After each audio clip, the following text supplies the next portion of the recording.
En compagnie de Madame Brigitte Maïmouna Adana Djebou, présidente de la Fédération Ouézéna de Pau, dans la province du Naouri. Bonjour, Madame Adana. Bonjour, Madame. Bienvenue. Merci beaucoup. C'est un plaisir de vous recevoir ce matin. Merci beaucoup aussi. Moi aussi, j'ai le plaisir d'être ici. Ok. Elle a été bien foufou.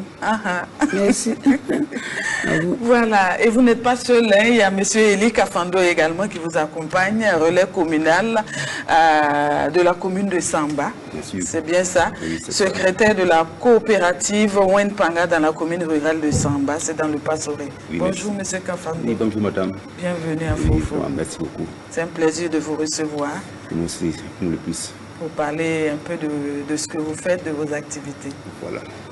D'accord. Alors, aujourd'hui, le thème avec vous, ce sont les acquis et défis de l'intervention du projet de gouvernance locale des ressources forestières dans la protection des espèces pourvoyeuses de produits forestiers non ligneux dans les communes de Samba et des communes de Samba et de Pau. Oui. Voilà. Et déjà, pour commencer, on va vous permettre de présenter un peu les différentes fêtières. On va commencer par Madame Adana, la communale... la fêtière communale Ouézéna. Oui. Oui. Ouézéna est une union de sociétés coopératives regroupée avec 24 sociétés coopératives avec conseil d'administration, regroupée de 24 coopératives de base. Nous sommes situés dans la région du centre-sud, province du Naouri, commune de Pau, précisément secteur 5 de Pau. Le siège. Le siège, oui, secteur 5 de Pau. Nous avons pour activité l'exportation des produits forestiers non liés. D'accord. Et qu'est-ce que vous faites concrètement? Bon, nous collectons les amendes de karité conventionnelle et biologique. Nous transformons en beurre de karité bio et conventionnel. Nous prenons le beurre de karité, on transforme en savon et en pommade. Nous transformons du sumbala, le pain de singe qui est le terreau, le balantex, les caras d'étharium, le moringa, en tout cas beaucoup de choses que nous transformons. Le tamarin, le miel, que nous-mêmes, nos femmes, nous produisons du miel. Et il y a combien de femmes au sein de ces différentes coopératives réunies en fait? Nous sommes plus de 1200 membres. 1200 membres. Wow. Ouais. Et Ouézéna, ça veut dire quoi? Ouézéna, c'est l'air de Dieu. L'air de Dieu. Notre promotrice était une vieille. Donc, pour mettre en place, avec l'ancienne loi, la mise en place de la fédération, c'était avec 4 unions dans 4 communes, Kébélé, Pau, Ziou, Zeko et Garo, 5 communes. Donc pour mettre en place cette fédération, elle n'arrive pas à mettre ça sur place. Elle a souffert. Même quelqu'un pour prendre la responsabilité, devant, il n'y avait personne. En tout cas, en ce moment, moi, j'ai refusé. Les femmes même se mettent en retrait, c'est pas intéressant. Non, j'avais une autre activité que je ne voulais pas laisser. Mais avec les doléances, j'ai accepté. Et quand on a fini de mettre en place la fédération, c'était une fédération des unions de productrices de beurre de karité, le même Ouézéna. Et la vieille a dit, la promotrice a dit, ouf, enfin, c'est l'air de Dieu. Dieu nous a aidés, donc on a pu mettre en place la fédération Ouézéna. Et elle a donné à la préfecture, c'était devant le préfet, les autorités, il a dit, c'est le nom Ouézéna que nous allons garder. Ouézéna, c'est l'air de Dieu. L'air de Dieu. Vous dites que le temps de Dieu est arrivé. Oui, c'est arrivé. Et on est là jusqu'à vous avez pu créer. Voilà. Et ça date de quand? Ça fait combien d'années? Depuis 2011. En février 2011. D'accord. En tout cas, bravo à vous. Merci, mais avec la loi coopérative, ça c'est en juin 2020. 2020. Oui, comme la loi coopérative est venue, ça c'est en juin. Et bon, elles m'ont reconduit encore et je suis là. Ça veut dire que vous faites du bon boulot en fait. Oui, mais je suis en train de me préparer le retraite. Inch'Allah. D'accord. Merci à vous, Madame Adana. On va revenir à vous tout à l'heure. Monsieur Kafando va nous parler un peu de cette coopérative au niveau de Samba. Merci beaucoup. Merci madame. Sinon, le Wenpanga est une société coopérative de base. Bon, elle est dirigée par un comité de gestion de 3 personnes.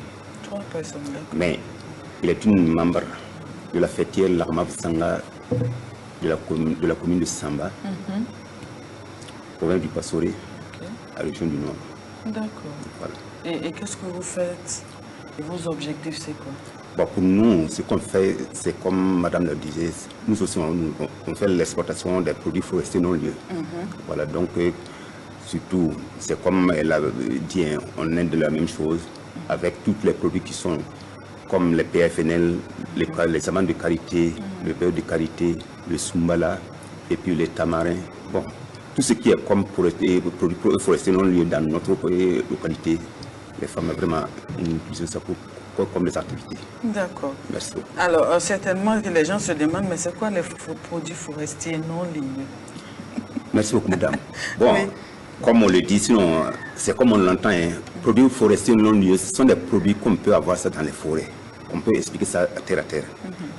Parce que ce sont des produits vraiment qui sont utiles et qui sont c'est une matière première qui est économique et qui donne même la santé. Et ce sont des choses qu'on obtient ça dans les forêts. Et pour obtenir ça, on doit faire attention pour ne pas abattre l'arbre qui nous donne ses fruits chaque fois. Voilà. Donc je peux prendre comme un exemple dans la zone de chez nous, comme les qualités qui nous donnent des amandes. Et dans les amandes, nous transformons ça avec le beurre de qualité. Nous avons le baobab. Et le baobab, on obtient des choses, le pain de singe. Et avec le pain de singe, on peut transformer ça en biscuit. Et même les feuilles fraîches qui est vraiment beaucoup demandé. Nous avons aussi encore le néré. Et avec le néré, c'est ça qu'on transforme avec comme madame le disait, le Sumbala. Il y a le tamarin. Le tamarin, c'est qu'on utilise ça beaucoup dans nos cuisines, comme du vinaigre et encore du jus aussi. Nous avons encore aussi, les lianes. Avec les lianes, nous on transforme ça avec du jus et consorts. Bon, ce qui est dans notre pays, dans la zone, et qui est abondant, c'est le qualité. Ah, ok. Merci beaucoup. Chez vous, c'est le karité. C'est nous, c'est le qualité qui Chez est vous abondant. aussi, hein? Chez nous, c'est tout ce qu'il a cité. Voilà. Mais il y a le deutérium que les gens appellent Kara. Kara, J'ai amené ok. ici, mais comme le temps. Oui. Il y a des gibgibes. En tout cas, dans la forêt, rien ne jette. Tous les fruits, c'est consommable. Et nous avons presque tous les fruits aussi. Que vous transformez on transforme en différentes sortes, oui, comme le savon, le miel. Et le miel, c'est beaucoup demandé. Le sombala, tous les produits forestiers. D'accord. Alors, une autre question. Comment est-ce que vous gérez les déchets issus de cette transformation-là et en tenant compte justement de la protection de l'environnement? Parce que c'est sûr que lorsque vous transformez, il y a des déchets qui sont issus de cette transformation-là. Comment vous faites? Ok, je vais laisser ça avec madame parce que j'ai eu des informations pour ça. Peut-être qu'elle va bien répondre et je vais compléter. D'accord. Merci beaucoup, madame. Les résidus issus de la transformation des produits forestiers non lieux, tels que les coques des noix de karité, les résidus de beurre de karité, nous les transformons en briquettes, et charbon écologique. Qu'on peut réutiliser. Oui, qu'on réutilise dans nos foyers améliorés pour la préparatif de nos produits, tels que le beurre, le sombala, et c'est moins consommable. Ça nous invite d'abattre les arbres et c'est moins fatigant. Et c'est lutter contre les feux de brousse, les coupures des arbres, surtout le charbon, et pour éviter tout ça. Nous prenons les résidus, on fait du charbon, on fait avec les briquettes et c'est ça on met dans nos foyers améliorés puisque nous utilisons des foyers améliorés. Notre entreprise est en train d'être entreprise verte. Oui, tout à fait, écologique. Oui, écologique. D'accord. Comme ce que je peux ajouter, chez nous, comme on n'a pas eu de formation comme ça, on n'est pas jeter ça à l'air libre comme ça. Les femmes là, utilisent ça dans les fosses fumiers pour pouvoir produire des compost. Voilà, donc pour pouvoir, ça nous donne beaucoup aussi de la compost et on peut utiliser ça dans nos champs. Voilà. D'accord. Merci. En tout cas, c'est. Mais cette formation a été donnée par le projet de gouvernance locale des ressources forestières non lieux. D'accord. C'est eux qui nous accompagnent avec toutes ces formations, tous ces résidus qu'on reprend, on fait. beaucoup de choses, du compost, même les résidus de Soumbala, tout ça, rien ne jette. On prend ça, on le transforme, pas de compost. Mais avant cette formation, comment vous faites avec ces déchets-là? On avait problème avec nos voisins, on jetait. Oui. Mais avec la formation, c'est beaucoup demandé. Les coques de noix de karité, avant les femmes jetaient ça. Mais comme on a formé en charbon, maintenant elles sont en train de vendre. Ça ne suffit plus. Puisque les coques des noix de karité, c'est ça on prend avec des herbes, des feuilles secs pour faire du charbon. Et nous-mêmes, c'est demandé. Et si la commande même est forte pour ces résidus. Donc, avec la formation du projet, en tout cas, on est sauvés. D'accord. Donc, on n'a plus de problème avec nos voisins. Nous-mêmes, nous sommes fiers. Au contraire, les voisins même vont peut-être venir demander. Oui. D'accord, alors ça fait plaisir. Alors, en matière d'exploitation des produits forestiers non ligneux, quelles sont les actions que vous menez pour le renouvellement ou la protection donc de ces ressources? Vous l'avez dit tantôt, vous travaillez à ce qu'on ne coupe pas le bois, mais parfois les espèces sont en voie de disparition. C'est vrai que ça ne disparaît pas, mais ça diminue, le peuplement diminue. Alors, qu'est-ce que vous faites? Ok, merci beaucoup madame. Bon, ce qu'on peut faire, ce qu'on fait présentement comme des activités, bon, chaque année on sensibilise les femmes, les entreprises, de faire chaque fois du reboisement. Donc chaque année, tout ce que les sociétés coopératives qui interviennent au niveau des choses, des PFNL seulement, chaque membre doit planter au moins un arbre par an. Et encore aussi, bon, on les sensibilise, et la population et nos membres, de ne pas couper les choses, surtout les bois verts là. On les sensibilise à chaque fois de ne pas couper les bois verts. Encore aussi, bon, il y a une manière de faire la RNA, la régénération naturelle assistée. Et si on cultive dans nos champs, les petits arbres qui sont là-bas, on doit les protéger. Voilà, donc tout ça, on fait pour pouvoir que la ressource soit toujours continuée. Pour diminuer le dépeuplement. Mais vous avez dit tantôt qu'il faut faire un reboisement. Mais le constat qu'on fait, c'est que ces produits forestiers non liés, c'est des arbres qu'on n'a pas plantés. On est venu, on a trouvé ça comme ça. Est-ce qu'on peut en trouver, qu'on peut se mettre en terre? Genre le karité, le néré, est-ce qu'il y en a en pépinière qu'on peut mettre en terre? Merci beaucoup madame. Sinon, comme le néré, chaque fois on a des pépinières qu'on produit ça. Et même les femmes là, avec leur mari, on peut planter ça dans leur cours. Et il y a des fois que les cours manquent au niveau des écoles, des bosquets des communes.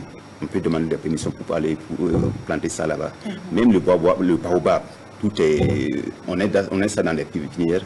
Seulement que les qualités qui est un peu fruiteux, mais avec la RNA qu'on fait là, ça donne beaucoup de choses. D'accord. Voilà.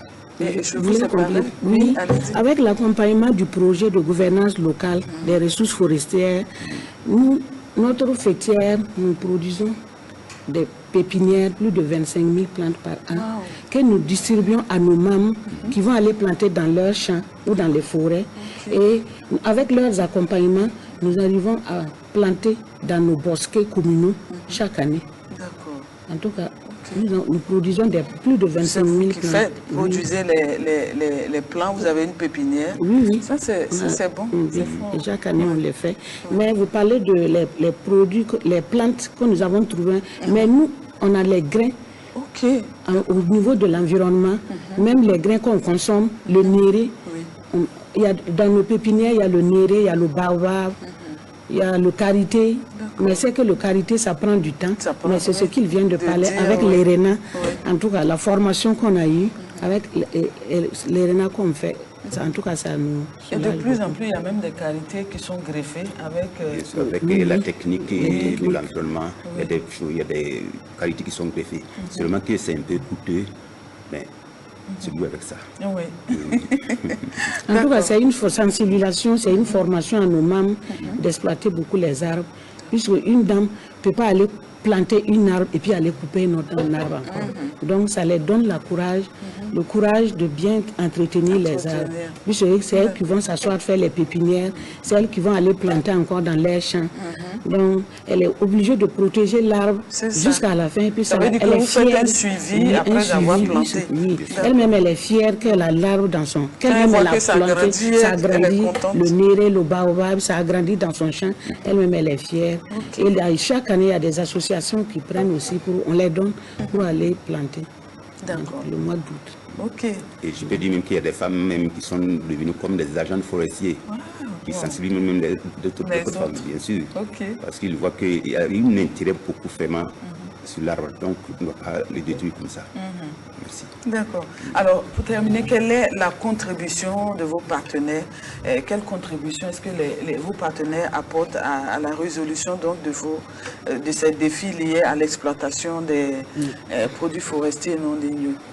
Nos partenaires, tels que le projet de gouvernance locale des ressources forestières, nous accompagnent énormément afin de relever le défi.